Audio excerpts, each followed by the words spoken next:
बुद्धिमान नीतिमान वाग्मी श्रीमान् शत्रुनिर्वहणः विपुलांसो महाबाहुः कंबुग्रीवो महाधनुः इक्ष्वाकु वंशप्रभुवो रामो नाम जनैश्रुतः नियतात्मा महावीर्यो द्युतिमान धृतिमान वशी। नमस्कार। आज रामचरितमानस अर्थात रामभक्ती रहस्य उलगडणारे हे व्याख्यान आहे आणि आज आपण या व्याख्यानाची सुरुवात करणार आहोत अनुराधाताईंच्या एका भक्तिरचनेने। ही भक्तिरचना समर्थ रामदासांनी रचलेली आहे आणि सुधीर मोघे यांनी संगीतबद्ध केलेली आहे। मी अनुराधाताईंना विनंती करते की त्यांनी मंचावर यावं आणि आजच्या व्याख्यानाची सुद्धा सुरुवात करावी।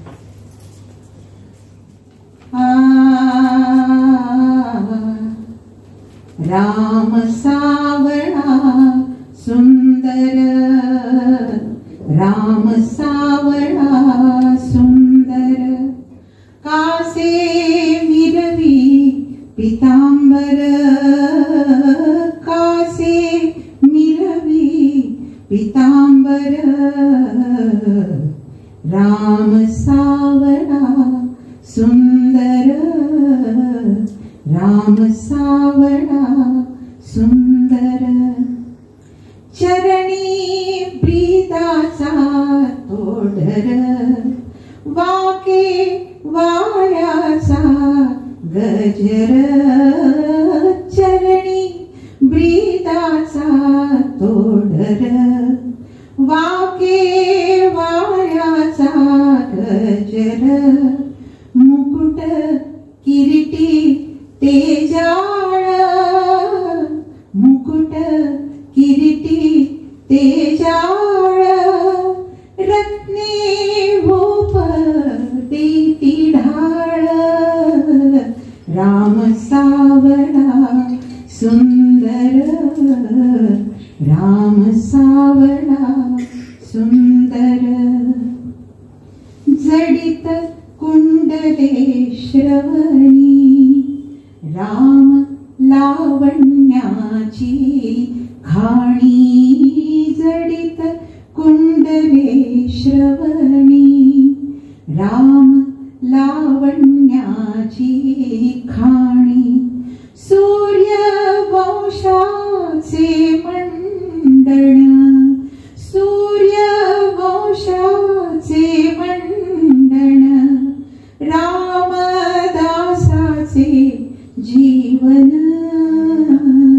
राम सावळा सुंदर, राम सावळा सुंदर, मूर्ती शोभे सिंहासनी, तो हा राजीव लोचनी, मूर्ती शोभे सिंहासनी, तो हा राजीव लोचनी, सूर्यवंशाचे मंडण, सूर्यवंशाचे मंडण, रामदासाचे भूषण, राम सावळा सुंदर, राम सावळा सुंदर, तो हा राम आठवावा, हृदयात साठवावा, तो हा राम आठवावा, हृदयात साठवावा, रामी रामदास स्वामी, रामी रामदास स्वामी, प्रकटले अंतर्यामी, राम सावळा सुंदर, राम सावळा सुंदर, कासे मिरवी पितांबर, कासे मिरवी पितांबर, राम सावळा सुंदर, राम सावळा सुंदर राम सावळा सुंदर. गुरुर्ब्रह्मा गुरुर्विष्णू गुरुर्देवो महेश्वरः गुरुः साक्षात् परब्रह्म तस्मै श्री गुरवे नमः. रामामी तव दास दास म्हणवी माते कशाचे भय. रामा जाईन ज्या स्थळी सुख घना होईल तेथे जय. रामाया भुवनत्रयी तुझ विणे नाही दुजा तारक. रामा तू सकलार्थ पूर्ण करीशी तू तात मी बालक. विघ्नहर्त्या गजाननाला, विद्यादेवता शारदेला आणि तुमच्या माझ्यामधल्या गुरुतत्वाला वंदन करते.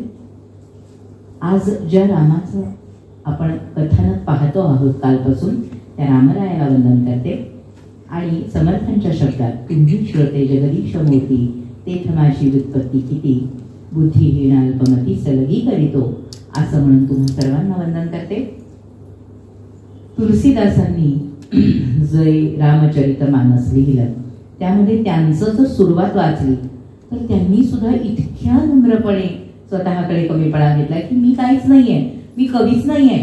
ते असं म्हणतात की मी कवीच नाहीये, पण तरीही त्या रामाच्या नामाचा महिमा असा आहे की त्यामुळे माझं काव्य हे तुम्हाला आवडणारं होणार आहे, श्रोत्यांना आवडणारं होणार आहे, भक्तांना आवडणारं होणार आहे.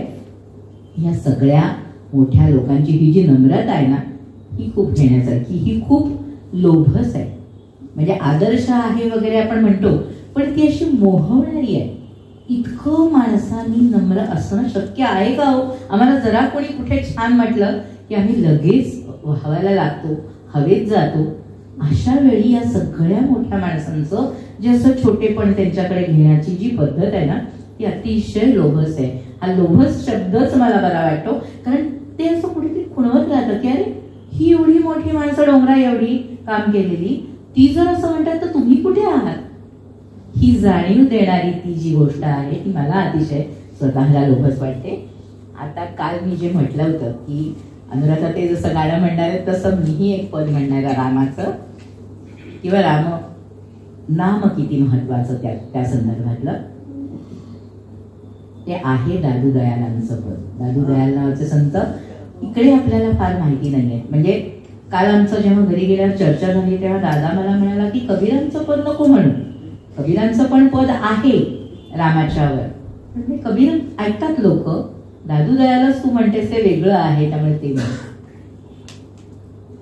राम रस मीठा रे मीठा, राम रस मीठा रे मीठा, कोई पीवे साधु सुजान. राम रस मीठा रे मीठा, राम रस मीठा रे मीठा. ईरस राते नामदेव पीपारु रे दास. ईरस राते नामदेव पीपारु रे दास. पिबत कबीरा नाथ क्या, पिबत कबीरा नाथ क्या, अजहू प्रेम पियास. राम रस मीठा रे मीठा, राम रस मीठा रे मीठा. सिद्धि साधक जोगी जति सती सबे सुख देव. सिद्धि साधक जोगी जति सती सबे सुख देव. पीवतंत नावई, पीवतंत नावई, ऐसा लख भेव. राम रस मीठा रे मीठा, राम रस मीठा रे मीठा. इहु रस मीठा जिन पिया सो रस ही रहा समान. इहु रस मीठा जिन पिया सो रस ही रहा समान. मीठे मीठा मिली रहा, मीठे मीठा मिली रहा, दादू अनत न जाए. राम रस मीठा रे मीठा, राम रस मीठा रे मीठा. कोई पीवे साधु सुजान. राम रस मीठा रे मीठा, राम रस मीठा रे मीठा, राम रस मीठा रे मीठा. तो काल तुम्ही बघितलाच आहे किती मिठा आहे रामरस तो. आता आज त्याच्या पुढचा अध्याय. तुलसीदास हे असं व्यक्तिमत्व होतं की ज्यांना लहानपणापासूनच या रामाचा ध्यास लागला किंवा रामाचं प्रेम लागलं.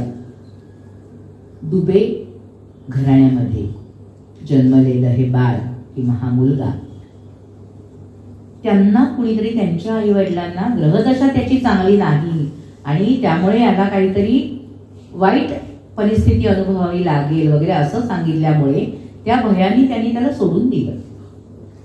आणि नरहरी नंद म्हणून, नरहरियानंद म्हणून जे एक संन्यासी होते, त्यांना शिवानी प्रेरणा दिली की तू या मुलाला सांभाळायचेस. म्हणून त्यांनी मग त्याला नेलं आणि ते पहिलं नेलं ते अयोध्येला आणि त्याचं नावच मुळी रामबोला ठेवलं. त्यांनी तिथे रामकथा ऐकली. तो रामकथा ऐकतच मोठा झाला आणि नंतर काशीला त्यांनी 15 वर्ष अध्ययन केलं. मग पुन्हा त्याच्या गावाकडे येऊन त्याचा विवाह वगैरे झाला. आपल्याला ती गोष्ट तुलसीदासांची माहिती आहे की मग पत्नीच्या प्रेमात खूप ते आकंठ बुडाले वगैरे. कोणीच नसलं लहानपणापासून की जी सहचारिणी मिळते तिच्यामध्ये एखाद्या माणसाने गुंतणं हे चुकीचं आहे असं नाही. तर तसं झालं आणि तुलसीदास ती माहेरी गेलेली असताना गेले तिच्या मागे आणि सापावरून चढले वगैरे. तो साप कळलाच नाही त्यांना असं वाटलं की ती दोरी तिने सोडली आहे, कदाचित आपण येऊ अशा कल्पनेने, म्हणून ते वर चढले. तर तेव्हा त्यांची जी पत्नी होती, मोठ्या माणसांची ज्यांचा योग घडतो ती माणसंही कशी मोठी असतात, ती काय म्हणाली, अस्थि चर्म देह मम तामे ऐसी प्रीती तैसी जो श्रीराम में होत न तब भव भीती. ती तुलसीदासांना म्हणाली की मी अशी अस्थि मांसाची एक पुतळी आहे, तिच्यासाठी तुम्ही जर एवढं धाडस करू शकता, हेच जर धाडस तुम्ही श्रीरामाकरता केलं असतं तर तुम्हाला भवभीतीच राहिली नसती. म्हणजे या सगळ्या भवसागरा पार जाण्याची आपोआप शक्ती तुम्हाला मिळाली असती, तुम्हाला मृत्यूची भीतीच उरली नसती. तो क्षण टर्निंग पॉइंट जसा असतो तसा तुलसीदासांच्या आयुष्यातला तो एक टर्निंग पॉइंट होता. जसा कालिदासाला त्याच्या पत्नीने जेव्हा काहीतरी शिकल्याशिवाय काही उपयोग नाही असं म्हटलं, इथून तो गेला आणि शिकून परत आल्यावर सगळं तिला ऐकवलं. अस्ति कश्चित् वाक् विशेषः असं तिने विचारलं आणि त्यावर प्रत्येक त्या शब्दानुसार कालिदासांनी एक एक काव्य केली आणि ते ऐकवल्यानंतर मग ती खूप प्रभावित झाली. आणि आता ह्याचा आपल्याला म्हणजे हा असा पती लाभणं किंवा असा पती असणं हे फार महत्वाचं असं म्हणून तिने त्याला स्वीकारलं. तर तो म्हणला, आता नाही, तू माझी गुरु आहेस, आता तू मला शिकण्यासाठी ज्ञान घेण्यासाठी प्रवृत्त केलंस, आता मी तुला पत्नी म्हणून नाही बघू शकत. तू आता माझी अनुगामिनी नाही, मी तुझा दास, मी तुझा शिष्य झालो, त्यामुळे आता मी पत्नी म्हणून तुझ्याकडे बघू शकत नाही. तीच नेमकी गोष्ट तुलसीदासांच्या बाबतीत. तुलसीदासांनी असं सांगितलं नाही, पण तिथून ते निघाले आणि मग परत मागे आले आणि मग त्यांनी रामकथा करायला सुरुवात केली. आणि मग नंतर त्यांनी रामकथा रचायची म्हणून मग ते रामचरितमानस, तिथेही त्यांनी असं म्हटलंय, म्हणजे जे रामचरितमानसाचं महात्म्य आहे त्या महात्म्यात त्यांनी असं म्हटलंय की शिवाच्या प्रेरणेने पहिल्यांदा शिवानी रामचरितमानस रचलं होतं, ते त्यांच्या प्रेरणेने माझ्याकडे आलं आणि मी हे सांगतो आहे, तुमच्या पुढे मांडतो आहे, तुमच्या पुढे ठेवतो आहे. पण ही माझी प्रज्ञा नाही, बुद्धी नाही, माझ्याकडे 1% सुद्धा कवित्व नाही. हे सगळं आहे ते आता शिवाचा आशीर्वाद आणि रामनामाचा महिमा, या गोष्टींमुळे हे तुम्हाला काव्य मी तुमच्या समोर ठेवू शकतोय. ही इतकी नम्रता ज्या माणसाकडे होती, त्यांचं वैशिष्ट्य असं. त्यांनी परत कशावरून रचना केली, रामकथा कशावरून सांगितली, तर वाल्मिकी रामायणापेक्षा त्यावेळी त्या भागात अध्यात्म रामायण प्रचलित होतं आणि आनंद रामायण प्रचलित होतं, जे 14व्या-15व्या शतकात. आणि तुलसीदासांचं हे रामचरितमानस आहे 16व्या शतकातलं. तर त्यामुळे त्या 2 रामायणांचा प्रभाव तुलसीदासांवर जास्त होता, या आनंद आणि अध्यात्माचा. अध्यात्म रामायणासारखी खूप स्तोत्र, खूप उपदेश आणि खूप संवाद या रामायणामध्ये आढळतील. हे मी तुम्हाला आता रामभक्ती रहस्य सांगणारं महाकाव्य असं याचं नाव दिलं. यातही खूप कालच्यासारखा आनंद रामायणासारखा खूप कथानकांचा पसार आहे, खूपच आहे. पण तरी आता आपण विषयानुसार बघायचं तर महाकाव्याची लक्षणं आमच्याकडे संस्कृतमध्ये अगदी दंडीपासून साहित्य दर्पणकार विश्वनाथापर्यंत अनेकांनी सांगितली आहेत. अग्निपुराणासारख्या पुराणांमध्ये पण महाकाव्याची लक्षणं आली आहेत. तर महाकाव्याची लक्षणं काय? पुन्हा आर्ष महाकाव्य आणि विदग्ध महाकाव्य म्हणजे अभिजात महाकाव्य यात फरक जरी असला तरी मूळ लक्षणं जी आहेत ती सारखीच आहेत. की कथानक कसं पाहिजे तर एखाद्या मोठ्या आदर्श अशा राजाचं किंवा ऐतिहासिक व्यक्तीचं पाहिजे तसं ते आहे. खूप वेगवेगळी वर्णनं त्यामध्ये असली पाहिजे. हे जास्त करून अभिजात महाकाव्यांमध्ये जास्त आहे की निसर्ग वर्णन पाहिजे, एखाद्या जलविहाराचं वगैरे वर्णन पाहिजे, प्रासादांची वर्णनं पाहिजेत, नगरींची वर्णनं पाहिजेत, अशी खूप सारी वर्णनं पाहिजेत. पर्वत असतील, नद्या असतील त्यांची वर्णनं पाहिजेत, बदलते ऋतू असतील त्यांची वर्णनं पाहिजेत. असं सगळं विदग्ध महाकाव्यांमध्ये जास्त आलं किंवा अभिजात महाकाव्यांमध्ये जास्त आलं तरीही वाल्मिकींमध्ये पण ऋतुवर्णनं वगैरे आहेतच, निसर्ग वर्णनं वगैरे आहेतच किंवा त्या त्या नगरींची तिथे तिथे आलेली वर्णनं आहेतच.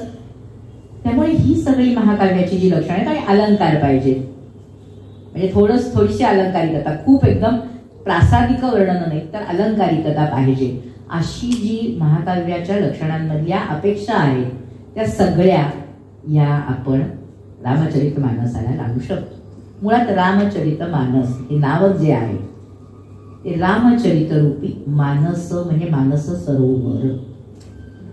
मानस सरोवर जसं भवताप हरतो त्या तिथे गेला माणूस, तिथे स्नान केलं की भवताप शांत होतो, तसं ह्या रामचरितामध्ये तुम्ही शिरलात की तुमचा भवताप, तुमचा संसार ताप जो आहे म्हणजे सगळी जी सांसारिक दुःख आहे त्याची शांती होणार आहे असं तुलसीदासांनी सुरुवातीला सांगितलं.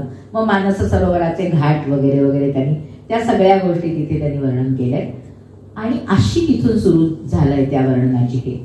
मग आता आणखी वैशिष्ट्य काय तर महाकाव्यात काही शापाची आणि वराची वर्णनं पण असावी, त्यांचे उल्लेख असावेत असा पण एक हे आहे. तर इथे खूपच सुरुवातीला रामाच्या आणि सीतेच्या जन्माच्या खूप वेगवेगळ्या कथा आहेत. जशा काल आनंद रामायणात म्हटलं की तिथे आले तसं पद्माक्ष राजाची जी कथा आहे ती, रावण कसा झाला तर प्रतापभानू नावाचा राजा कसा होता, मग त्याला कसं त्याच्या शत्रूंनी फसवलं म्हणून त्याच्याकडून कसं पाप घडलं, ब्राह्मणांना मांस खायला घातलं कसं गेलं त्याच्याकडून वगैरे वगैरे. मग त्याचा ब्राह्मणांचा शाप म्हणून, ऋषींचा शाप म्हणून मग त्याला कसा राक्षसाचा जन्म मिळाला. मग तो प्रतापभानू त्याच्या सगळ्या भावंडांचं कसा रावण कुंभकर्ण वगैरे असा झाला. अशा सगळ्या गोष्टी आहेत. पण या गोष्टींमध्ये शिरलो तर आपण तिथेच राहू कारण तिथल्या गोष्टी संपतच नाही. म्हणजे या शाप आणि वरांच्या गोष्टी संपतच नाही. पण ह्या ज्या सगळ्या गोष्टी आहेत त्यातून तुलसीदासांनी इतक्या छान तऱ्हेने एक शिवाची कथा गुंतली. म्हणजे तुलसीदासांचा जो या महाकाव्य रचण्यामागचा उद्देश होता, हरिहरा नाही भेद एका वेलांटीचा वाद, त्या काळात जे शैव वैष्णव वाद होता त्याचा कुठेतरी समन्वय तुलसीदासांना करायचा होता. आणि म्हणून तुलसीदासांनी केलं काय तर मुळात शिवाच्या संदर्भात सुरू केली कथा. म्हणजे शिवपार्वतीचा संवाद आहे. काल जसा आनंदरावण शिवपार्वतीचा संवाद होता तसा हाही शिवपार्वतीचा संवाद आहे. पण या मध्ये शिव प्रत्यक्ष इन्व्हॉल्व कसा आहे, प्रत्यक्ष त्यामध्ये तो कसा शिव पण आणि पार्वती पण, तर सतीच्या जन्मात असताना इकडे राम वनवासात फिरत होता, सीतेसाठी विलाप करत होता, तेव्हा पार्वतीला नेहमीपणे प्रश्न की हे काय तुमचा, तुम्ही म्हणता राम इतका परमात्मा वगैरे आणि तो असा विलाप काय करतोय, तर मी जाऊन त्याची परीक्षा घेते बघूया.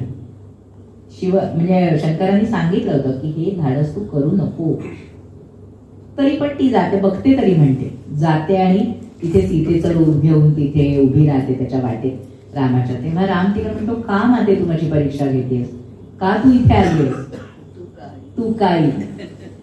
तर हा जो प्रसंग आहे त्यानंतर होतं काय, परत येते, तिला कळतं की आपल्याला रामाने ओळखलं, आता शिव आपल्याला खवळणार आपल्यावर. ती येऊन परत काही सांगत नाही शिवाला, काय झालं, झालं का काही, म्हणजे काही नाही, काहीच बोलत नाही. इथे आणखी शिव तिच्यावर वैतागतो आणि म्हणतो की आता नाही, जिने आपल्या आराध्याच्या पत्नीचं रूप घेतलं ती आता आपली आराध्य. तिला आता आपण नाही स्वीकारायचं, म्हणून तो निघून जातो तपश्चर्येला. मग सतीला कळतं की हे काही खरं नाहीये.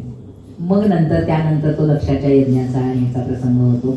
त्यात सती म्हणजे जन्मच ती संपवते की नाही आता आपल्याला शिवानी जर असं आपल्याला हे केलं असेल, बोलत नाही शिव काही, पण असं तिच्याकडे दुर्लक्ष करतो म्हटल्यानंतर ती म्हणते हे काही खरं नाही, असं जगणं बरं नाही. म्हणून मग ती लक्ष यज्ञात स्वतःला हे करून घेते. त्यानंतर मग पुढच्या जन्मात जेव्हा मग ते सगळं त्यांनी तिथे शिवाच्या विवाहासकट सगळं वर्णन घातलंय. म्हणजे तुलसीदासांनी अतिशय रम्य वर्णन आहे खरं तर.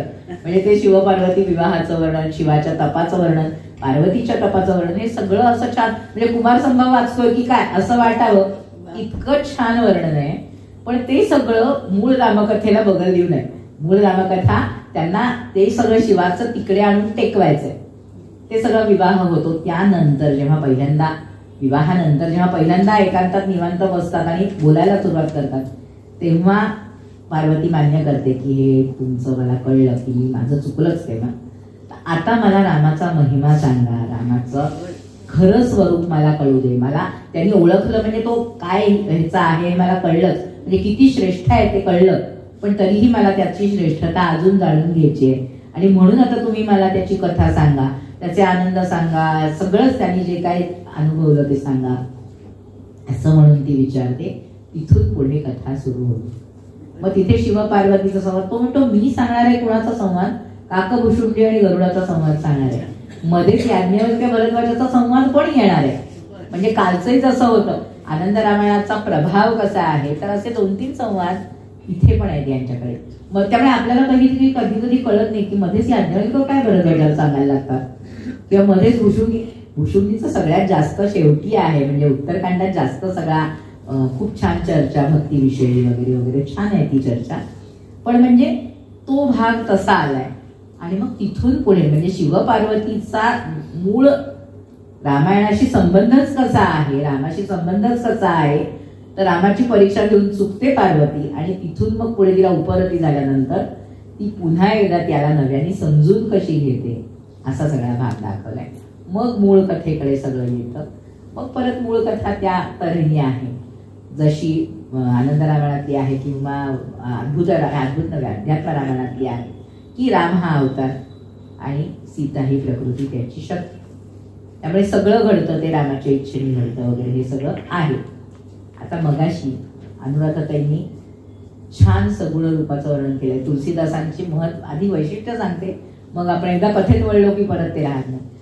तुलसीदासांनी एकीकडे कालच्यासारखं आनंद रामायणासारखं की एकीकडे त्याचं परमात्मा स्वरूप अतिशय छान तऱ्हेने सांगितलंय, आणि दुसरीकडे पण त्या निर्गुण परमात्म्याला त्यांच्या दृष्टीने महत्व नाही म्हणजे त्यांना दाखवायची ती सगुण भक्ती, त्यांना प्रतिपादन करायचे ते सगुण भक्तीचं. त्यामुळे भरताचं इतकं वर्णन तुलसीदासांनी केलंय, किंवा रामाच्या सगुण रूपासाठी खूप वर्णन तुलसीदासांनी केले. म्हणजे निर्गुण रूपाचं वर्णन नाहीये का, आहे, पण सगुण रूपाचं वर्णन जास्त. मी मगाशी अनुराधाताईंना म्हटलं होतं की तुम्ही तसं शोधलंय ना, मग मी पण त्यामुळे तसे श्लोक शोधले. आणि तुलसीदासांचं एक आणखी वैशिष्ट्य, खरं तर ते संस्कृत काव्य नाही, ते आहे हिंदी काव्य, तरीही मध्ये मध्ये संस्कृत स्तोत्र खूप आहे. म्हणजे इतकी स्तोत्र आहेत, मी अगदी कालच्यासाठी 2-2 ओळी म्हणणार आहे, कारण ती स्तोत्र म्हणजे तुलसीदास नेमके कसे होते. हिंदी ही त्यांची मातृभाषा म्हणून त्यांनी हिंदीत लिहिलंय, सगळं सलील हिंदीत लिहिलंय, पण संस्कृत स्तोत्र पण त्यांची इतकी सुंदर आहे. म्हणजे ही खूप कौतुकाची गोष्ट वाटते मला की एकाच भाषेत नाही तर त्याही भाषेत ते तितकेच सलील आहे. त्यामुळे आता त्यांची सुरुवात जी त्यांनी केली आहे तुलसी रामायणाला, त्यांनी किती जणांना वंदन केलंय, तर वंदे वाणी विनायक, जे सगळ्या मंगलाचं मूळ आहे ते वाणी म्हणजे शारदा आणि विनायक म्हणजे गणेश, त्या दोघांना वंदन आहे. नंतर भवानी शंकर वंदे श्रद्धा विश्वास रूपिण, कारण त्यांची सुरुवातच मुळी तिथून आहे. शिवाच्या आदेशाने नरहरी आनंदाने त्याला सांभाळलंय तुलसीदासांना. त्यामुळे श्रद्धा विश्वास रूपिण भवानी शंकर वंदे, शंकर रूपिणम श्री गुरुम वंदे, म्हणजे ते नरहर्यानंदांना सुद्धा शंकर स्वरूप मानतात. त्यामुळे शंकर रूपिणम श्री गुरुम वंदे. आणि कवीश्वर कपीश्वर जे दोन्ही महत्वाचे, वाल्मिकी आणि हनुमंत त्या दोघांना वंदन आहे. आणि आधी आहे ते सीतेला वंदन आहे. गंमत म्हणजे आज अध्यक्ष नाहीयेत आपण, तर त्या दोघांना वंदन करायला हवंय. तर तुलसीदासांच्या शब्दात आधी आता सीतेला वंदन करू, मग रामाच्या सगुण स्वरूपाला. उद्भव स्थिती संहारकारिणीं क्लेशहारिणीं सर्वश्रेयस्करीं सीतां नतोहम रामवल्लभाम्. जी उद्भव स्थिती संहारकारिणी ती आहे, तो साक्षी आहे, फक्त अध्यक्ष आहे. मयाध्यक्षेण प्रकृती सूयते सचराचरं, ते तिथे आहे.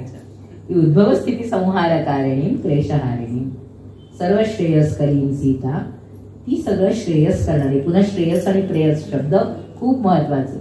श्रेयस म्हणजे अंतिम हित, अंतिम कल्याण, शाश्वत कल्याण म्हणजे मोक्ष. जो जी साधून देते ती सर्व श्रेयस्करी सीता, आणि ती रामवल्लभा आहे, रामाला प्रिय आहे. आणि आता प्रत्यक्ष राम एकी कंठाभनालं सुरवर विलसद विप्रपादाब्ज चिन्हं शोभाढ्यं पीतवस्त्रं सरसिजनयनं सर्वदा सुप्रसन्नं पाणौ नाराच चापं कपिनिकरयुतं बन्धुना सेव्यमानं नौमेड्यं जानकीशं रघुवरमनिशं पुष्करारूढ रामं. वर्णनच असतं एकी कंठाभनालं, मोरासारखा ज्याचा कंठ आहे आणि ज्याच्या छातीवर चिन्ह आहे, विप्रपादाब्ज चिन्ह, ज्याच्या छातीवर चिन्ह आहे, त्या भृगूंनी दात मारले, ज्याचं विष्णूच्या अवतारात वत्सलांश, श्री वत्सलांश. आणि शोभाढ्यं पीतवस्त्रं सरसिजनयनं, सगळीकडे त्या सरसिजनयनाचं इतकं वर्णन आहे वेगवेगळ्या प्रकारे. म्हणजे त्याच्या नीलकांतीचं, त्याच्या त्या निळ्या डोळ्यांचं इतकं सुंदर वर्णन वेगवेगळ्या ठिकाणी वेगळ्या तऱ्हेने आलंय. म्हणजे आणि कंबुकंठ, म्हणजे कायम सगळीकडे कुठेही तुम्ही ते तुलसी रामायणात वर्णन वाचा, अगदी हिंदीत आला असेल तरी तिथे ते नीलकमलाचा उल्लेख आलाय. मेघासारखा घनगंभीर आलाय, म्हणजे सावळा ग रामचंद्र, तो तिथे घन निळा असा येतो, सावळा सुंदर. आणि हेम अलंकार पिवळा राम सर्वांगी सावळा, जे समर्थाने वर्णन केलं ते तसंच तिथे पण येईल. त्यामुळे मी मुद्दाम त्यांना म्हटलं होतं की तुम्ही म्हणणार ना, मग मी पण तसा श्लोक शोधला. आता मी मगाशी म्हटलं तसं जी स्तोत्र आली छान, ती 1-2-3च म्हणणार आहे, फार नाही, पण खूप सुरेख सुरेख स्तोत्र आहे. म्हणजे ती संस्कृत स्तोत्र ऐकवायला लागलं की बाकी सगळं राहून जाईल.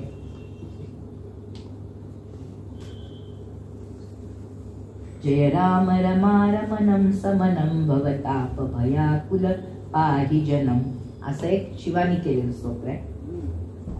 जय राम रूप अनूप निर्गुण सगुण गुण प्रेरक सही, या ताला ते जटायूने केलेलं स्तोत्र आहे. म्हणजे कुणी केलंय त्यावर पण थोडंसं अवलंबून आहे. जटायूचं स्तोत्र वेगळं आहे आणि शिवाचं स्तोत्र वेगळं आहे. नंतर स्वतःच्या रामकथेबद्दल त्यांनी काय म्हटलं. मंगलकरणी कलिमलहरणी तुलसी कथा रघुनाथ की, गति क्रूर कविता सरितकी जो सरित पावन पाथ. प्रभु सुजस संगति भनिति भली होई सुजस मन भावन होई सुजस मन भावनी भव अंगभूति मसानकी सुमिरत सुहावनी पावनी.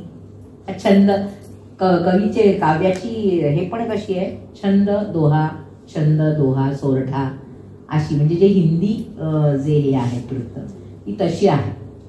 त्यामुळे त्या ह्याच्यात ते म्हणतात असं की स्मशानातलं भस्म तिथे जरी बरं वाटत नसलं तरी ते शिवाचं म्हणून स्मरण केलं की कसं सुहावनी पावनी, ती ते स्मरण पण सुहावनं असतं, सुंदर असतं, पवित्र करणारं असतं. तशी ही तुलसीची जी रामकथा आहे ती तशी आहे.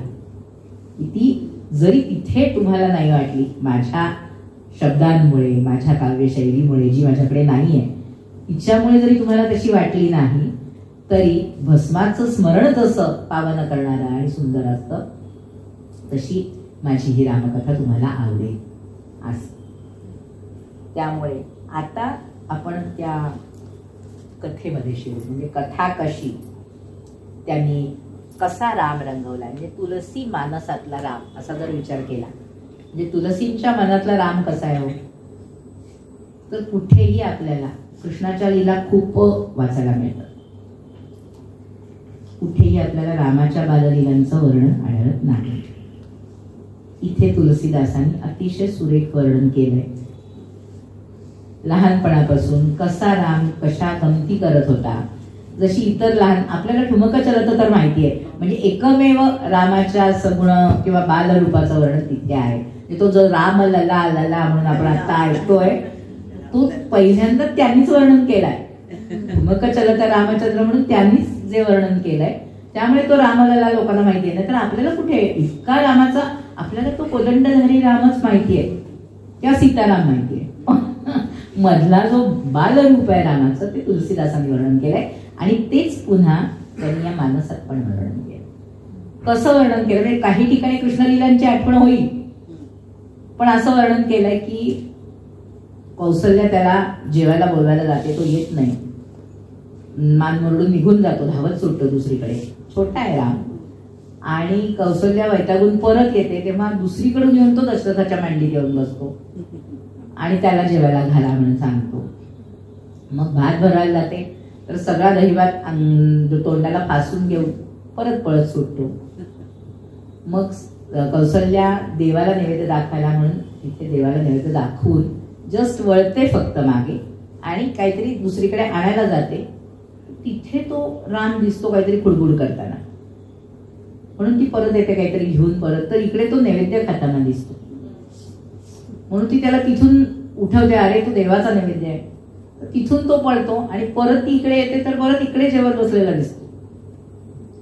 मग ती त्याला जेव्हा काहीतरी 2 दणके द्यावेत म्हणून जाते समोर, तर तो इतका छान हसतो आणि हसल्यानंतर त्याच्या तोंडात तिला ब्रह्मांड दिसतं.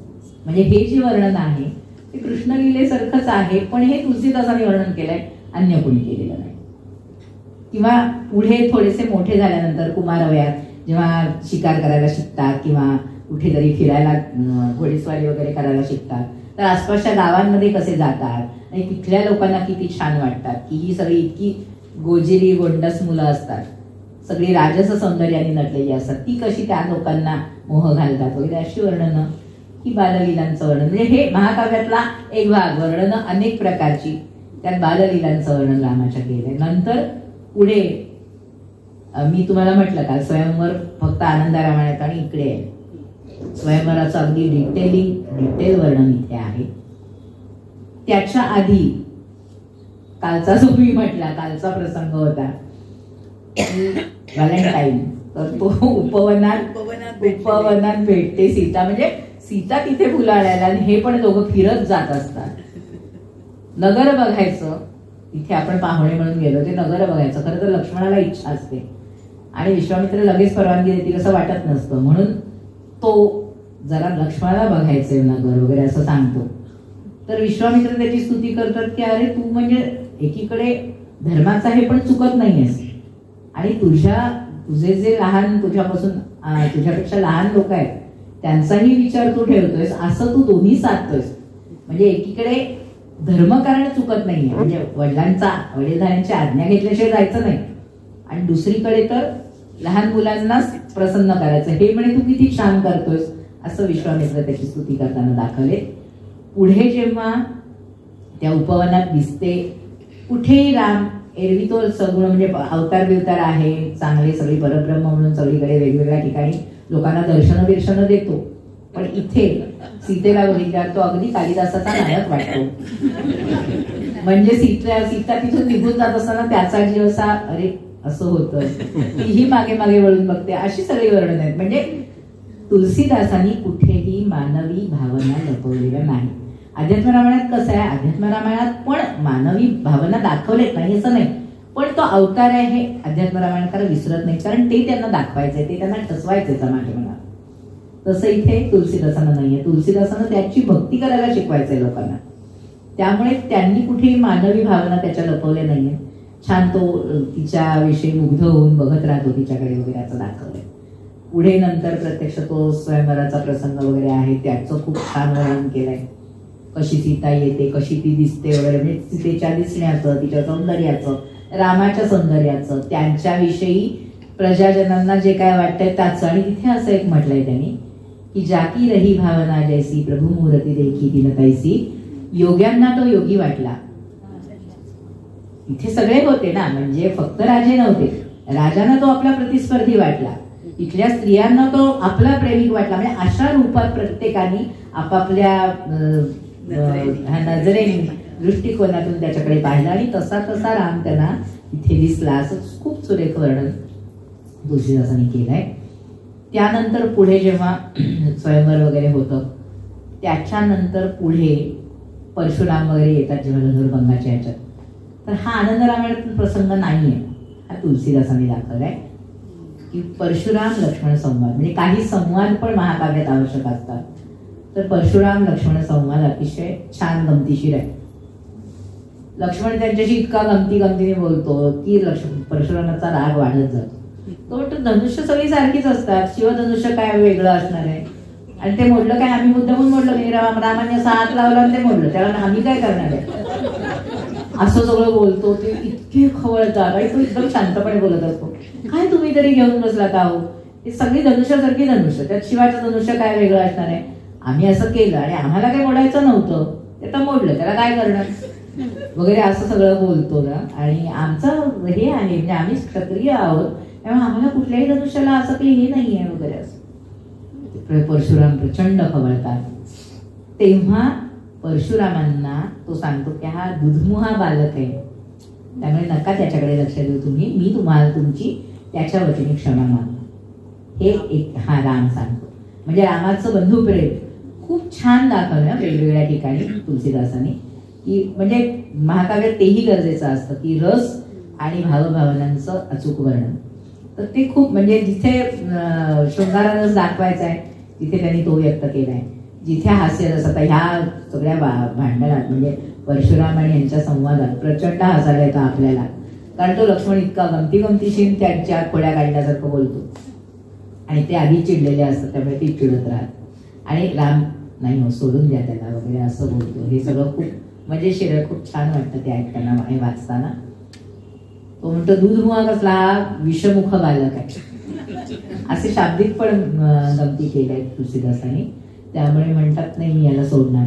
मग राम त्या लक्ष्मणाला पण पुढे सांगतो की असं मोठ्यांचा अनादर करणं बरं नव्हे, त्यामुळे तू शांत राहा. आणि मग परशुरामांना लक्षात येतं की अरे काहीतरी इथे वेगळं आहे. आणि मग त्यांना नंतर कळतंच की राम हा अवतार आहे, आपणच ओळखायला चुकलो वगैरे वगैरे.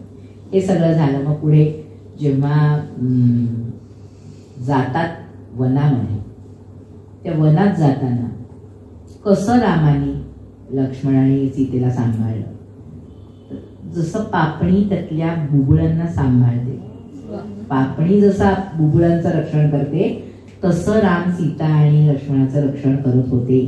असं छान वर्णन त्यांनी केलं तुलसीदासांनी. आणि दुसरी गोष्ट वेगळं, रामाचं वेगळेपण काय सांगितलंय ते सांगते.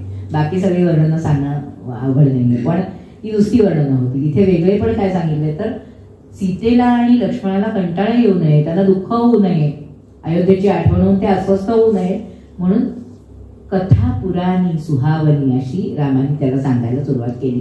म्हणजे खूप त्यांना कथा सांगितल्या. पण तिथेही वर्णन असं केलं की जेव्हा जेव्हा अयोध्येचा विषय आला तेव्हा रामाचेच डोळे भरायचे.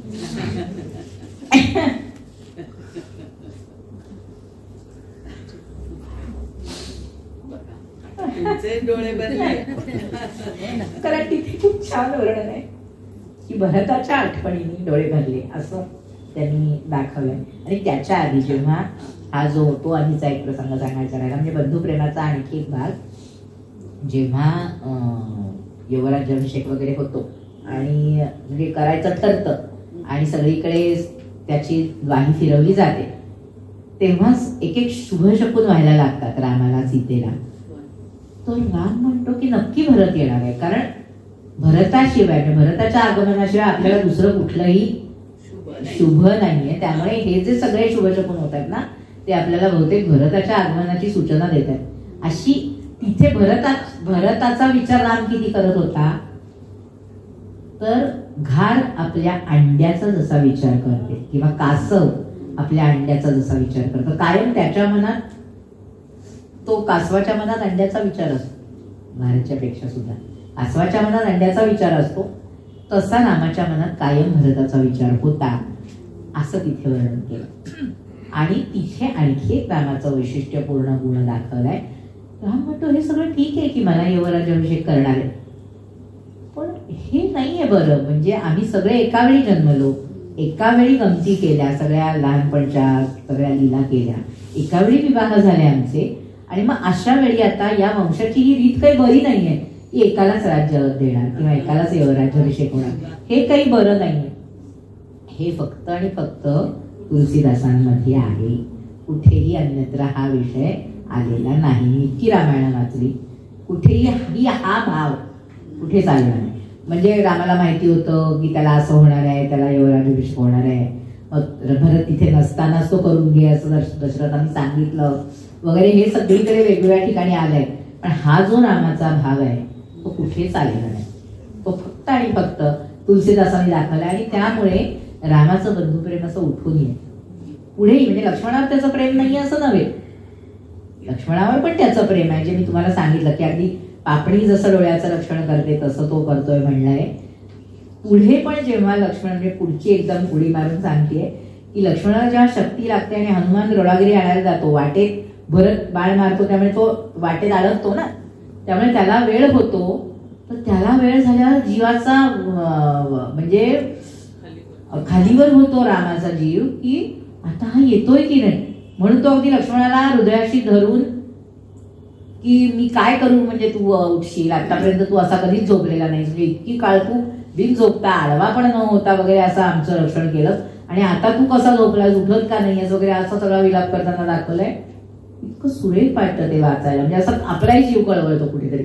आणि मग तोपर्यंत हनुमंत येतो, मग ते सगळं होतं वगैरे. पण असा रामाचं बंधुप्रेम हे इतकं दाखवलंय. आणि नंतर जेव्हा राम त्यामुळे नंतर जेव्हा राम सगळ्या वानरांची, सगळ्या अस्वलांची म्हणजे जांबुवंतांची वगैरे ओळख करून देतो ना, तेव्हा तो काय सांगतो की मला भरताहूनही हे सगळे प्रिय आहेत, कारण यांनी माझ्यासाठी जीव गहाण ठेवलं. म्हणजे हे कुठे त्याचं बंधुत्व कुठे जातं तर इथपर्यंत जातं. आणि तुलसीदासांनी रामाला समता की सीमा असं म्हणलं. म्हणजे भरत प्रेमाची सीमा आणि रामाला भरताची समतेची सीमा असं म्हटलंय. म्हणजे इतकं साम्य त्याला आपले भाऊ आणि ते सगळे जे लोक, जे वानर किंवा जांबवंतासारखे अस्वल वगैरे, ते सगळे त्याला तितकेच समान वाटतात. हे खूप छान त्याने तिथे दाखवलंय. आणि राम प्रेममूर्ती भरत हा शब्द, प्रेममूर्ती, राम प्रेममूर्ती हा शब्द तुलसीदासांचा. त्यांच्याकडे त्यांनी भरत कसा आहे तर प्रेममूर्ती आहे, कुळाच्या प्रेमाची राम प्रेममूर्ती. भरताच्या भक्तीसारखी भक्ती नाही असं वसिष्ठ पण म्हणतात. म्हणजे जेव्हा भरत भेटीला येतो पुढे आणि प्रत्यक्ष भेट होते वगैरे, आणि तो परत चल म्हणत असतो, राम म्हणतो नाही वडिलांची आज्ञा आपल्याला मानली पाहिजे वगैरे, तर काय करता येईल असं वसिष्ठांना तो विचारतो की भरताचं मन पण राखलं पाहिजे आणि वडिलांची आज्ञा पण मोडली नाही पाहिजे, असं काय करता येईल. तर वसिष्ठ म्हणतात नाही बाबा मला सांगता येत, भरताचं प्रेमच इतकं आहे, त्याची भक्ती इतकी आहे की माझं मन त्याच्या भक्तीला वश झालंय. मी नाही सांगू शकता, तर तू ठरव, भरताचा विचार तुला करायचा आहे की तू ठरव काय करायचं ते, त्यालाही जे दुखवणार नाही आणि जे आज्ञाही मोडायला लावणार नाही असं आता तू ठरव, कारण मी त्याच्या भक्तीच्या पलीकडे जाऊ नाही शकत आहे. त्या इथे मी अडलोय, इतकी त्याची भक्ती उत्कट आहे की मी नाही त्याला तुला सोल्युशन सांगू शकत आहे.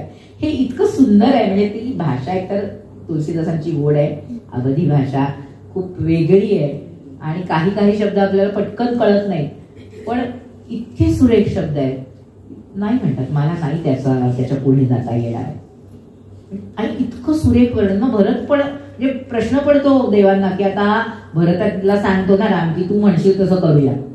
देवांना खालीवर होतो जीव की आता जातोय वाटतं परत, कारण भरताची इतकी उत्कट भक्ती आहे की आता राम जातोय वाटतं परत. म्हणजे त्यांचा असा विचार सुरू होतो की बापरे आता केलं पाहिजे की काय काहीतरी, म्हणजे सरस्वतीला वगैरे परत काही करायला लावलं पाहिजे की काय. तर तेव्हा पण इंद्राला सांगतात वसिष्ठ की हे काय वेडेपणा करू नको असला काही, म्हणजे हे खरं नव्हे. भरताची भक्तीच इतकी उत्कट आहे की रामाला ती काहीही चुकीचं करायला लावणार नाही. तुम्ही घाबरू नका. म्हणजे तुमच्या म्हणजे इंद्राला सांगतात की तुझ्या राज्याभिषेकासाठी भरत काहीच करणार नाही, त्यामुळे त्याच्यासाठी तू घाबरू नको. तो त्याची भक्तीच अशी आहे की ती रामाकडून काही आणि देवांच्या कार्याला विघ्न होणार असं काही घडणार नाहीये असं सांगावं लागतं. पण देव घाबरत, देवांना सारखीच भीती वाटते, त्यामुळे देव घाबरतात असं दाखवलंय. तर अशा सगळ्या ह्या ज्या रामाच्या शेड्स आहेत ना, म्हणजे त्या त्या व्यक्तिमत्वाला मूळ नायकाला फुलवणं हाही महाकाव्याचा एक जो हे आहे तोही इतका सुंदर आहे. खूप छान तऱ्हेने रामाला त्यांनी असं पुढे नेलंय. पुढे नंतर असं झालं वनवासात पाठवलं वगैरे म्हटल्यानंतर जनक भेटायला येतात. तिकडे जिकडे भरत आलेला असतो तिकडे जनक पण येतात आणि मग सगळे एकत्र आल्यानंतर नुसतीच बोलाचाली सगळ्यांची आणि सगळ्यांच्या चर्चा चिकित्सा. तिथे रामाला आठवण होते की अरे कालपासून हे लोक आले आणि कुणीच जेवलं नाहीये. म्हणून तो वसिष्ठांना सांगतो, वसिष्ठांनाच सांगतो की कालपासून कुणी जेवलं नाहीये, त्यामुळे त्याची व्यवस्था बघायला हवी. मग सगळ्यांच्या परत चर्चा होतात की आपण आता जेवण म्हणजे अन्न नाही घ्यायचं, फलाहार करू. मग तशी व्यवस्था केली जाते. म्हणजे असे इतके बारकावे, काल जसं मी म्हटलं ना आनंदाला म्हणत तसे बारकावे खूप पेरलेत, तसे असे बारकावे खूप आहेत की नाही इथे अन्न नाही ग्रहण करायचं आपल्याला. आपण रामाला भेटलोय ना, तर आता तो वनवासी आहे, तो कंदमुळं फळं खाऊन राहतो, आपण नाही अन्न बनवून जेवायचं. म्हणून सगळे फलाहार करतात. हा जो काही हे आहे ते खूप वेगळं आहे, छान आहे. प्रत्यक्ष वाचण्यातली मजा खूप छान आहे, म्हणजे खूप वेगळी आहे. म्हणजे मी असं म्हणेन की हे सगळं ऐकल्यानंतर तुम्ही प्रत्यक्ष जर तिथे जाऊन थोडंसं वाचलं तर तुम्हाला आणखी वेगळा आनंद मिळेल. कारण तो तसाच आहे, म्हणजे तो तसा आनंद घेण्यासारखीच ती सगळी कथा आहे. त्यानंतर पुढे जाऊन रामाचा हा सगळा भरत भेटीचा वगैरे प्रसंग होतो. वेगवेगळ्या ऋषींना जो मध्ये भेटतो, सुतीक्ष्ण असेल, शरभंग असतील, ते सगळे असे प्रेमाने गदगद असतात रामा. म्हणजे तुलसीदासांनी प्रत्येक माणूस रामाच्या प्रेमाने असा गदगदलेला दाखवलाय. म्हणजे त्याचा जो केवट आहे, म्हणजे जो नावाडी आहे, जो गंगा पार करून देतो, तोही त्या अहल्याची गोष्ट वगैरे ऐकून घाबरलेला असतो. म्हणजे अध्यात्म रामायणातला कसा बाबा रे ती नाव माझी म्हणजे तुझ्या बहिणी झाली तर माझी उदरनिर्वाहाचं साधन जाईल आणि दुसरी एक स्त्री तयार होईल. दोन्ही गोष्टी मला त्रासदायक आहेत म्हणून मी तुझे पाय धुतो असं म्हणणार आहे. पण इथला जो नावाडी आहे तो त्या रामाच्या एकूण कृत्याने इतका भारावलेला आहे. तो म्हणतो नाही तुझे पाय मी धुणार, त्याशिवाय मी नाही हे करणार, तुला नावेत घेणार. आणि पाय इतका तो प्रेमाने धुतो. आणि राम त्याला परत तिकडे सोडल्यानंतर काहीतरी द्यायचं, अरे तुला मी काहीच देऊ शकत नाही. कारण रामाकडे काही नसतो, तो वनवासी असतो ना. पण सीतेकडे दागिने असतात, त्यामुळे ती काढून देते स्वतःची अंगठी. तो नावाडी म्हणतो की तुम्ही माझ्या नावेतून प्रवास केलात हेच माझ्यासाठी इतकं आहे की आजपर्यंत जे काय मी पुण्य केलं असेल त्याचं हे फळ मला मिळालंय असं मी मानतो. मला काहीही नको तुमच्याकडून, मला तुमची भक्ती द्या. म्हणजे भक्ती रहस्य सांगणारं महाकाव्य जे आहे, प्रत्येक माणूस रामाच्या प्रेमाने असा भारलेला आणि भरलेला आहे. तुलसीदासांचा प्रत्येक त्यातली व्यक्ती रामाच्या आयुष्यात आलेली ती प्रत्येक अशी रामावरच्या प्रेमाने भारलेली आणि भरलेली आहे. त्यामुळे तो केवट असा गदगदतो की नाही रामा तू फक्त एवढंच वचन दे मला की परतताना माझ्याच नावे तू घ्यायची. म्हणजे ते मला आवडेल की तुला परतताना मी परत गंगा पार करून दे आणि मला तुझी भक्ती दे. तेव्हा तिथं तो त्याला भक्ती देतो स्वतःची की नाही तू माझी कायम भक्ती करत राहशील आणि माझी भक्ती तुझ्याकडे अखंड राहील. कारण तू जे प्रेम करतोयस माझ्या, मी राम ही केवल प्रेम पियारा असे शब्द आहेत तुलसीदासांचे की राम हा असा प्रेमाला, त्याला फक्त आणि फक्त तुमचं निष्कपट प्रेम हवं. पुढे नंतर शिव पार्वतीला सांगतात की न योगेन तर न त्यागेन वगैरे असं जे उपनिषदातलं वचन आहे ना, तसं ते म्हणतात की भोगानी नाही, त्यागानी नाही, यज्ञानी नाही, कशानेही तितका राम प्रसन्न होणार नाही जितका निष्कपट प्रेमाने वश होतो. असं पुढे नंतर लंकाकांडात वगैरे सांगतात शिव पार्वतीला की असं आहे की राम फक्त आणि फक्त प्रेमाला वश होतो. मी मगाशी सांगत होते ते सुतीक्ष्ण शरभंगांचं. ते शरभंग ऋषी त्याचं दर्शन घेऊन जातात. सुतीक्ष्ण ऋषी मनात खूप असे कधी भेटतोय राम असं झालेलं असतं त्यांचं. त्यामुळे समोर राम आल्यावर ते असे खूप प्रेमविभल होऊन त्याच्याकडे बघतात. त्यांचं प्रेम त्यांच्या मनातलं रामाला कळतं आणि त्यांच्या मनात असतं की चतुर्भुज रूप रामाचा आपल्या मनात आपल्या हृदयात राहावं. तर राम समोर त्याला दिसेनासाच होतो त्यांना आणि त्यांच्या अंतरात राम चतुर्भुज रूपात त्याला दर्शन देतो त्यांना. म्हणजे स्वतःच्या हृदयात त्याला राम जाणवतो असा. आणि मग सुतीक्ष्ण खूप छान तिथे स्तुती करतात असं दाखवलं. म्हणजे प्रत्येक माणूस असा प्रेमाने रामाकडे येतो आणि राम म्हणतो की मला फक्त तेच अपेक्षित आहे, मला तुमच्याकडून दुसरं काहीही नकोय. प्रेम तुमचं जर निष्कपट असेल तर ते प्रेम मला, तुमची भक्ती, माझी भक्ती तुम्हाला आणि तुमचं प्रेम मला असं मिळालं की आपलं काम झालं. या पलीकडे प्रेमाचं जे नातं आहे आपल्यातलं ते जास्त महत्वाचं आहे. ते प्रेम मला महत्वाचं आहे असं राम म्हणतो. आणि भरतही सांगतो नंतर, जेव्हा भरतावर सोडतात आणि हे सगळे घाबरतात ना, तेव्हा भरतही पुढे सांगतो की रामाला त्रास होईल, रामाला चुकीचा निर्णय घ्यावा लागेल, असं मी त्याच्यावर काही लादणार नाही. कारण मी एक सामान्य सेवक आहे रामाचा. त्याची जी आज्ञा होईल, माझ्याकडे काही नसताना रामाने माझं प्रेम मान्य केलंय. मी एक सामान्य माणूस आहे ज्याच्या आईने असं सगळं रामाला दुःख दिलंय. त्यामुळे मी एक सामान्य आहे, तरी सुद्धा ते माझा कुठलाही दोष मला बोलून न दाखवता रामाने मला स्वीकारलंय. आणि राम मला म्हणलाय एवढं की तू म्हणशील तसं करू. ह्यातच मला सगळं आलं. मला दुसरं त्याचं काही नकोय. मी रामाला असं कोड्यात टाकणार नाही. म्हणजे हे जे काय आहे ना, हे खूप महत्वाचं. आणि भक्ती रहस्य, तो जो रहस्य शब्द आहे, तर या भक्तीचं रहस्य हेच आहे की रामाला निष्कपट प्रेमाची गरज आहे. जितकं मन तुमचं शुद्ध, आणि जर तुम्ही दासगणू महाराजांची, शेगावच्या वेदांत महाराजांची पोथी वाचली असेल तर भक्ती मार्गाने जाणाऱ्याचे मन पाहिजे शुद्ध आधी, मलिनता मना ठाई, अंशेही राहिल्या पायी, त्याच्या हाता येत नाही भक्ती रहस्य बापारे.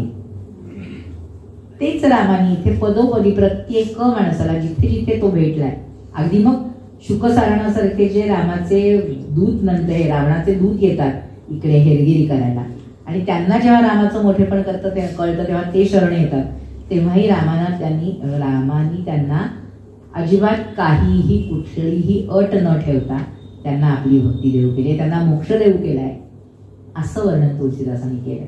आणि राम प्रत्येक ठिकाणी म्हणतो की मला नाही गरज, माझं प्रेम कुणावर आहे? भक्तांवर आहे, निष्कपट निर्मळ मनाच्या माणसांवर आहे. म्हणून मला नाही गरज त्याची की तो शत्रू आहे की मित्र आहे. तो निष्कपट मनाने माझा विचार करतोय, माझं चिंतन करतोय, हेच माझ्या दृष्टीने खूप आहे. त्यामुळे मला तेवढंच पुरेसं आहे असं म्हणत सगळीकडे. मग ती स्वयंप्रभेचा उल्लेख स्वयंप्रभा म्हणून नाही बरं का. म्हणजे वाल्मिकी रामायणातली जी स्वयंप्रभा योगिनी, जी मारुती वगैरेंना चुकलेल्यांना मार्ग दाखवते आणि समुद्र तीरे आणून सोडते, त्या ठिकाणी तुलसीदासांनी स्वयंप्रभा असं तिचं नाव दिलेलं नाही. एक योगिनी भेटते यांना आणि ती असं असं करते. ती म्हणते मला रामाला भेटायचंय, तर तिलाही तो अनपायीनी भक्ती देतो. म्हणजे कुठल्याही तऱ्हेची त्यात ज्यामध्ये अट नाही, जी अभंग अखंड शाश्वत अशी भक्ती तो तिला देतो, असा उल्लेख त्या तुलसीदासांच्या ह्याच्यात आहे. शबरीला त्यांनी ज्या सगळ्या नवविधा भक्तीचं, म्हणजे अध्यात्म रामायणातला काही बराचसा भाग असा अध्यात्म रामायणातला जो आहे तसाच इकडे दिलाय. तर अध्यात्म रामायणामध्ये शबरीला त्यांनी नवविधा भक्तीचा उपदेश केला असा आहे. तर तिथे जे सत्संग, मग श्रवण, म्हणजे आपलीकडे श्रवण कीर्तनम विष्णू स्मरणम अशी भागवतातली भक्ती आहे नवविधा भक्ती, पण तशी अध्यात्म रामायणकारांनी दिली नाही. सत्संगती ही त्यांची पहिली भक्ती आहे. मग सदाचार, मग श्रवण, मग संकीर्तन वगैरे असं सगळं आहे. तर तशा तशा भक्तीचं वर्णन तुलसीदासांनी पण केलंय. पण शेवटी जे वर्णन केलंय ते यथा लाभ संतोषा आणि सपनेहू न देखत दोष परदोषा, ही भक्ती शेवटी सांगितली.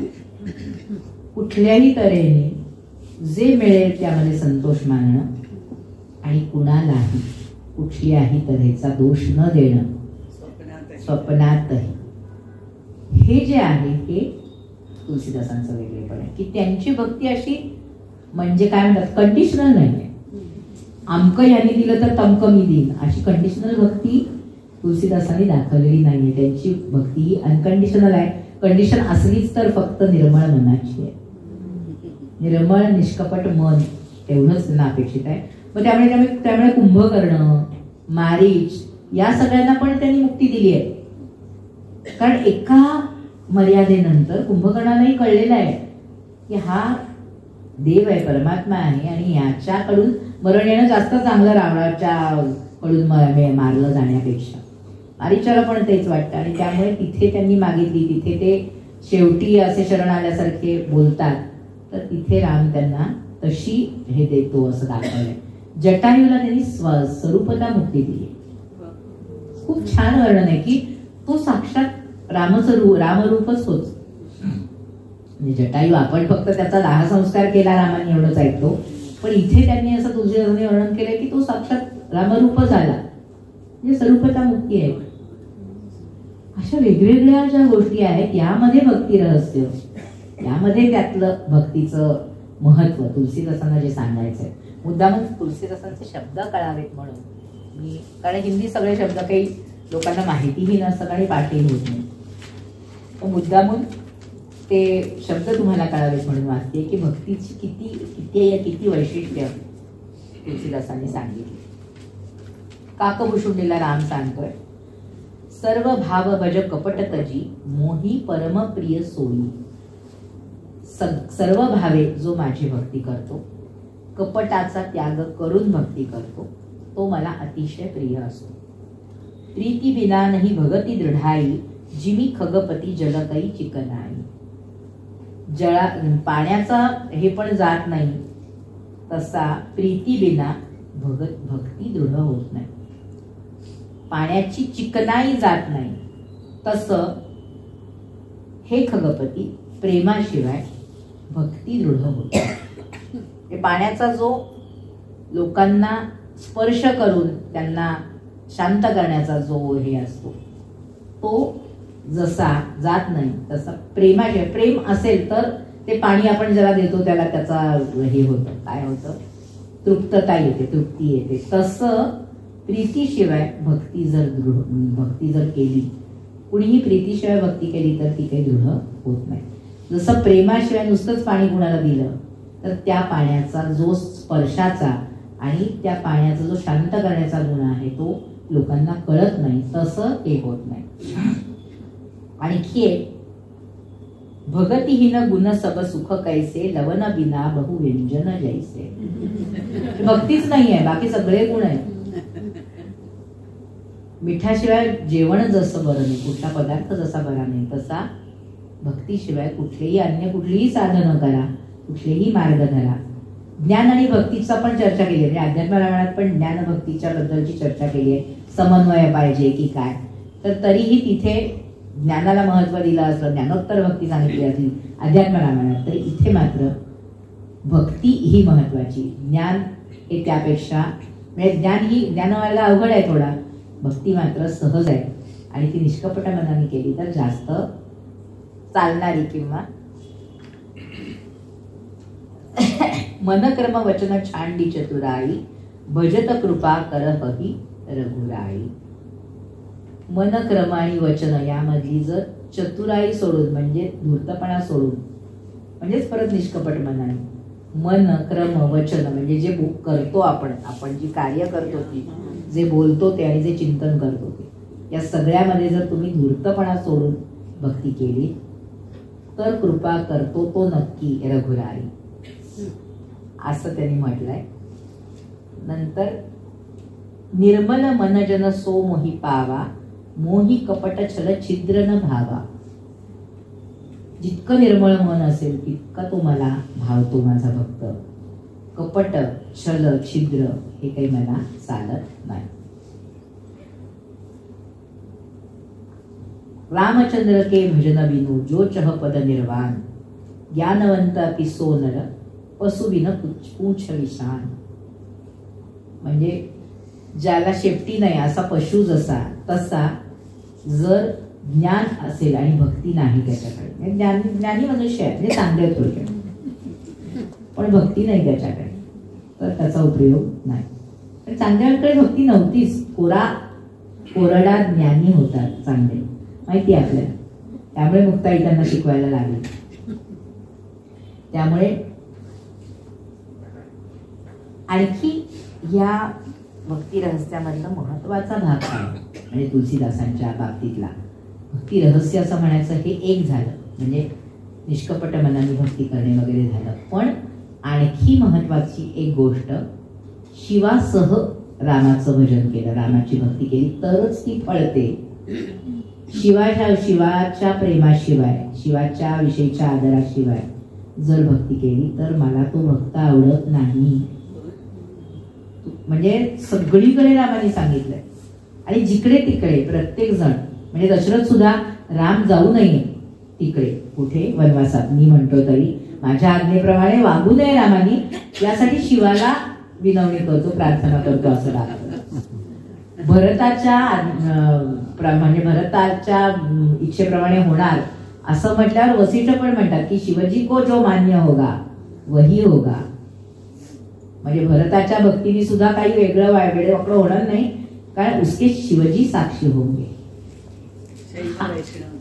तो जो हरिहरा नाही भेद एका वेलांटीचा वाद, हे जे सांगितलं तेच तिकडे तुलसीदासांनी पुन्हा पुन्हा प्रतिपादन केलं की शिवाशिवाय माझी भक्ती नाही, शिवाला सोडून माझी भक्ती करत असाल ती भक्ती मला मान्यच नाही. अशी प्रत्येक ठिकाणी त्यांनी शिवाची सांगड घातलेली आहे. अगदी जेव्हा सेतू बंधाच्या इथे रामेश्वरमची स्थापना केली तेव्हाही ते तेच म्हणाले की शिवाच्या शिवाय माझं चालत नाही, तर शिवभक्तीच्या शिवाय माझं काही चालत नाही, म्हणून मला तिथे शिवाची स्थापना करायची.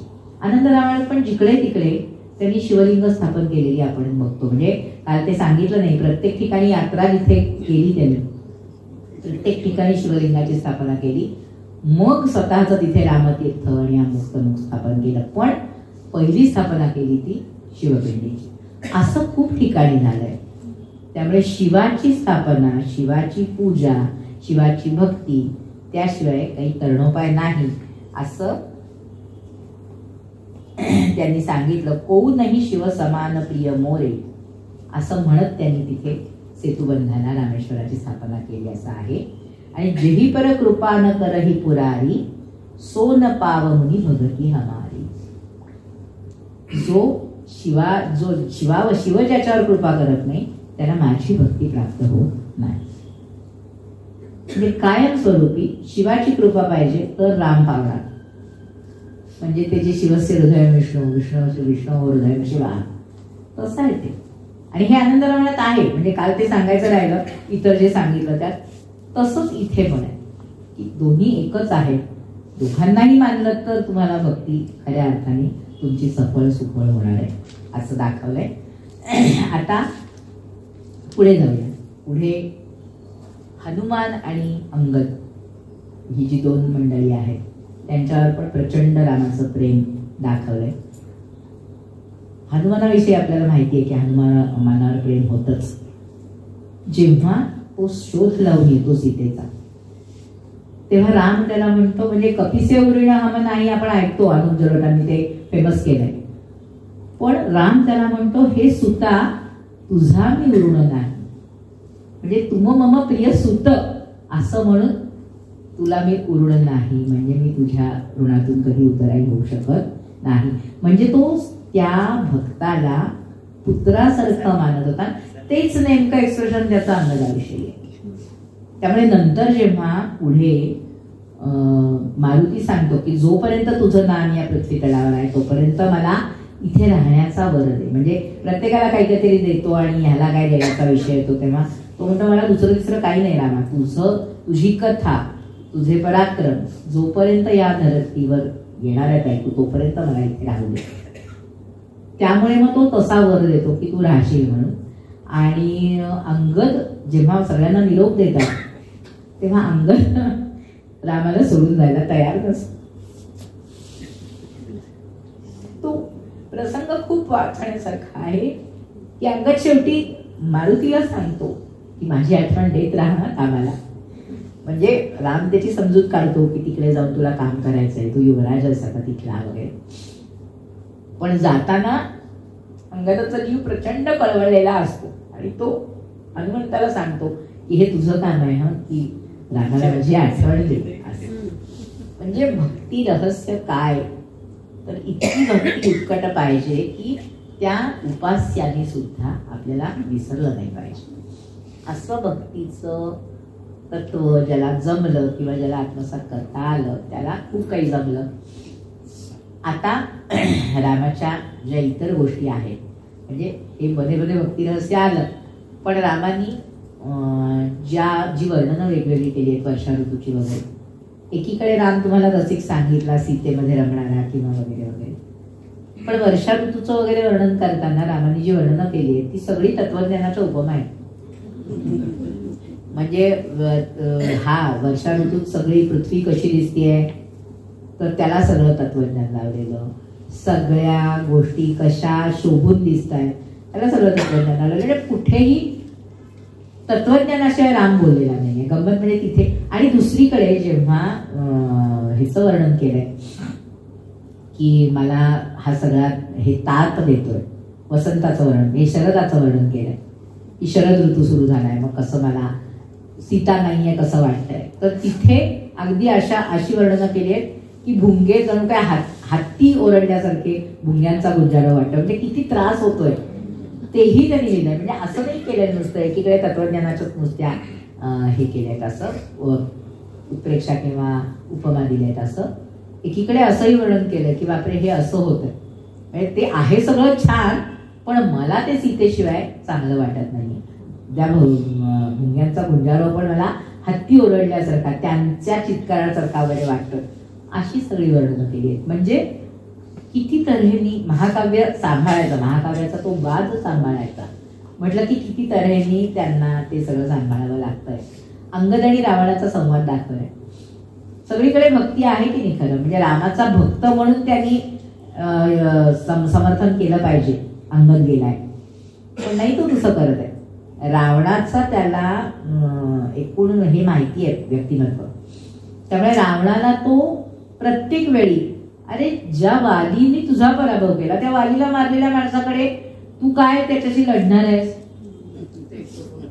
त्यापेक्षा तू सरळ असं प्रत्येक वेळी ह्यानी तुझा पराभव केला आणि त्याला ज्यांनी मारलं त्याला ज्यांनी परास्त केलं त्या रामापुढे तू काय उभारणार आहेस, असं प्रत्येक वेळी टोकतोय तर तसंच टोकतोय. म्हणजे सगळीकडे त्यांनी म्हणजे एक काय म्हणतात त्याला एकनिष्ठ सेवक कसा असावा एखाद्या राजाचा आणि आपल्या परंपरेचा अभिमानी वीर कसा असावा दोन्ही तिथे दिसतं अंगदाच्या सगळ्या बोलण्यामध्ये. सगळीकडे तो वालीचा मुलगा आहे, त्याच्या पराक्रमाचा त्याला सार्थ अभिमान आहे. कारण वाली रावणाला काकोडीत घेऊन फिरला होता ना सगळीकडे.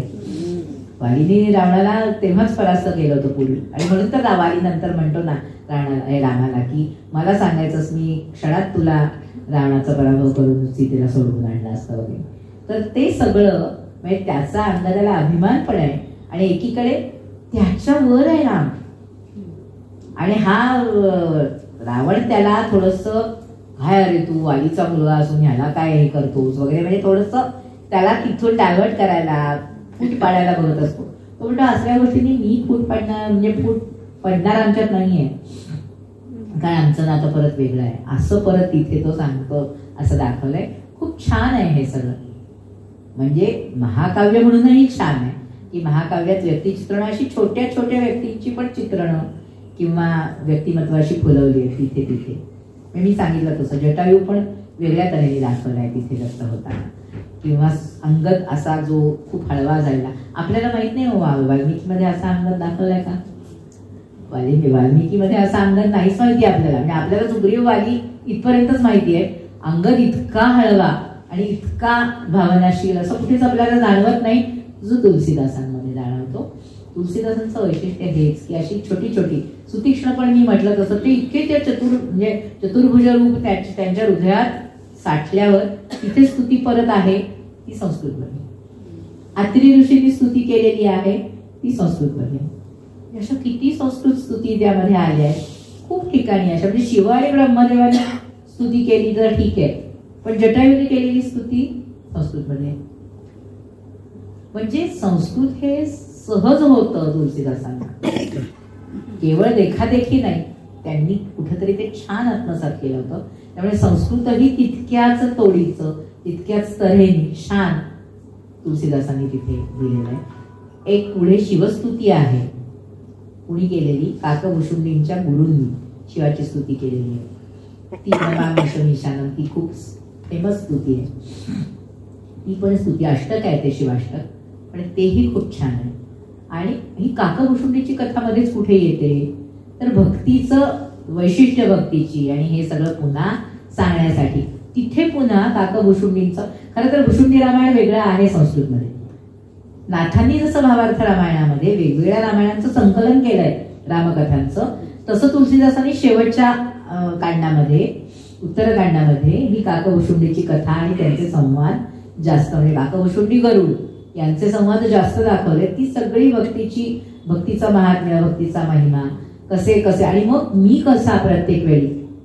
काकभुषुंडी स्वतः सांगतात की मी नेहमी राम जन्मला की मी जातो त्याच्या बाललीला बघतो, आणि मग तिथे त्यांनी पण दाखवलंय की मी त्या रामाच्या मागे गेलो आणि त्यांनी एकदा हसायला, त्यांनी असं मला पकडलं आणि मला त्याचा बाहूच दिसत राहिला सारखा. मी पुढे पुढे पुढे पुढे त्याच्याकडे आकर्षित होत गेलो आणि मला खूप विश्व दिसली, आणि प्रत्येक वेळी तो बाहू मात्र दिसायचा, म्हणजे मी रामाबरोबर आहे असं कळायचं. नंतर एकदा सहज रामाने मला असं ये म्हणून बोलवलं, कावळ्याचं रूप घेऊनच मी जायचो, असं ये म्हणून त्यांनी छोट्या रूपात रामाच्या त्यांनी मला बोलवलं, आणि तो हसला आणि काय मला मोह झाला, मी त्याच्या मुखात शिरलो. आणि मग त्याच्या मुखात शिरलो म्हणजे जे ते विश्वदर्शन, ते सगळं पुन्हा काकभुषुंडीने तिथे सांगितलंय की कसं कसं कसं मला दिसलं. आणि मग मी ते सगळं बघून इतका असा पुन्हा प्रेमाने त्याच्यावरच्या रामाच्या, की काय ग्रेट आहे हे सगळं, आणि असा राम आपल्याला अगदी खेळण्यासारखं बोलवतोय आणि आपल्याला त्याच्या लीलांचा आनंद घेऊ देतोय. या आनंदात मी त्याच्या तोंडातून बाहेर पडलो जेव्हा, तेव्हा मी असा प्रेमविरल आणि त्याच्या समोर, बाबा माझं चुकलं, मी असं करायला नको होतं, मी असाच शिरलो बिरलो. तर तो म्हणतो, अरे तू प्रेम करतोस ना माझ्यावर. तिथे खूप सुंदर संवाद आहेत बरं ते, की प्रेम करतोस ना माझ्यावर, मग हरकत नाही ना. माझ्या प्रेमाच्या माणसांना माझ्या सगळ्या गोष्टींचा लाभ होणार आहे, आणि तुला तर मुक्तीचा लाभ आहे. तुला आता ह्या कुठे अडकायचंच नाहीये, तू मुक्त होणार आहेस. हा काही गुन्हा नाहीये, तुझ्या आराध्याला तू सगळ्या संपूर्णपणे जाणून घेतोयस, ह्यात काही गुन्हा नाहीये असं म्हणे त्यांनीच मला सांगितलं. इतका आहे हो तो रघुराई. म्हणजे असं तू प्रत्येक वेळी तुलसीदासांनी प्रत्येकाच्या तोंडी राम कसा प्रेमाचा भुकेला आहे हे दाखवलंय, आणि हे त्यांच्या भक्तीचं रहस्य आहे. शिवाच्या सह रामभक्ती आणि निष्कपट मनाने प्रेम करून केली जाणारी भक्ती ही या महाकाव्यातून तुलसीदासांनी आपल्याकडे मांडली. महाकाव्याच्या स्वरूपात मांडल्यामुळे ते सरस झालं, सुरस झालं. कुठेही अध्यात्म रामायणासारखं, अध्यात्म रामायण पण महाकाव्य आहे, पण त्यामध्ये थोडीशी एक चौकट आहे जी सोडलेली नाही अध्यात्म रामायणकाराने. ती तत्वज्ञानाची आहे, ती उपदेशांची आहे. त्यामुळे ते सगळे उपदेश सगळे तत्वज्ञानाचेच झाले. इथे सगळे जे संवाद आणि उपदेश जे आहेत ते सगळे व्यावहारिक पातळीवरचे पण आहेत, ते सगळे असे तुम्हा आम्हाला जवळचे वाटणारे पण आहेत. त्यामुळे हे तुलसीदासांचं वेगळेपण आहे की त्यांनी, त्यामुळे झालंय काय की तुलसीदासांचं महत्व काय की अध्यात्म रामायण मागे राहिलं. अध्यात्म रामायणात पण अतिशय सुरेख स्तोत्र आहे, अतिशय सुरेख उपदेश आहे, कारण मी स्वतः त्याचा अभ्यास केलाय. त्यामुळे अतिशय गोड स्तोत्र आहेत खरं तर त्यामध्ये पण ते तितकं लोकप्रिय नाही झालं जितकं आज रामचरितमानस इतक्या वर्षांनंतर, इतक्या शतकांनंतर पण आहे. आणि आज आपण असं म्हणतो की एक राष्ट्रीय ग्रंथ व्हावा, रामचरितमानस हा राष्ट्रीय ग्रंथ व्हावा असं आज आपण सगळे मागतोय असं कळतंय. आणि तुम्हाला गंमत सांगते की बाहेरच्या देशातील ज्या रामकथा अभ्यासकांना या मानसांनी भुरळ घातली त्यातले एक होते फादर काबिल बोलके, जे रामकथेचे अतिशय महत्वाचे अभ्यासक मानले जातात. तो एक फ्रेंच पादरी होता, म्हणजे तो बाबा बुलके म्हणूनच इकडे प्रसिद्ध झाला, त्याला बाबाच म्हणायचे इकडे लोक. पाद्री म्हणून तो इकडे आला काम करायला, पण तो इकडेच का आला, तो दुसरीकडेही जाऊ शकत होता. पण त्याच्या वाचनात एक असा दोहा आला की ज्या दोह्यामध्ये पिता पुत्रातलं नातं खूप छान तऱ्हेने उलगडलंय असं त्याला वाटलं. त्याला तोपर्यंत आई मुलातली नातं उलगडणारे खूप गोष्टी त्यांनी वाचल्या होत्या, पण पिता पुत्रातलं नातं उलगडणारं असा एक दोहा जो तुलसीदासांचा होता तो त्याला तिथे वाचायला मिळाला. मग तो त्या शोधात लागला की इतकं सुंदर नातं ज्यांनी वर्णन केलंय तो कोण आहे, ते कुठे आहे काव्य. मग ते शोधलं जेव्हा तेव्हा त्यांना कळलं की हे तुलसीदासांचं काव्य आहे. मग तो माणूस इकडे आला, मग तो इथे येऊन संस्कृत शिकला, हिंदी शिकला आणि त्यांनी या रामचरितमानसावर तुलसीदासानं प्रबंध त्याचा रामकथेवर आहे. पण बनारस हिंदू युनिव्हर्सिटीने त्यावेळी हिंदीत त्यांनी प्रबंध लिहिला. हिंदी शिकून संस्कृत शिकून. तर त्यांनी इंग्लिशमध्ये आम्ही असेल तरच थिसिस स्वीकारणं सांगितलं. तेव्हा हे दुर्दैव आहे आपलं. आजही आपण त्या मानसिकतेतून बाहेर नाही आलोय. तर झालं असं की त्यांनी सांगितलं की तुम्ही मला पदवी देणार नसाल तरी चालेल, मी तुमची भाषा शिकून तुमच्या भाषेत लिहितोय हे बघा आणि तुम्ही तुमच्याच भाषेचं महत्व ओळखा. नंतर त्या माणसाने आयुष्यभर तुलसीदासांवर काम केलं आणि हिंदीचा कोश त्यांनी निर्माण केला. म्हणजे ही किती लाजिरवाणी गोष्ट आहे की एक बाहेरून माणूस येतो, तुमच्या हिंदीचं महत्व तुम्हालाच सांगतो आणि नका त्या इंग्लिशचे गुलाम राहू असं तुम्हालाच शिकवतो. तो त्या ठिकाणी उत्तर भारतात जिथे राहिला रांचीला ते नंतर गेले, पण तो माणूस तिथे फेमस झाला बाबा म्हणूनच. म्हणजे लोक त्याला बाबा बुलके असंच म्हणायचे. तर असं रामचरितमानसाचं महत्व ज्याला कळलं, ज्यांनी ओळखलं, अशी माणसं बाहेर पण झाली हो. मग आपल्याला ते महत्व का कळू नये.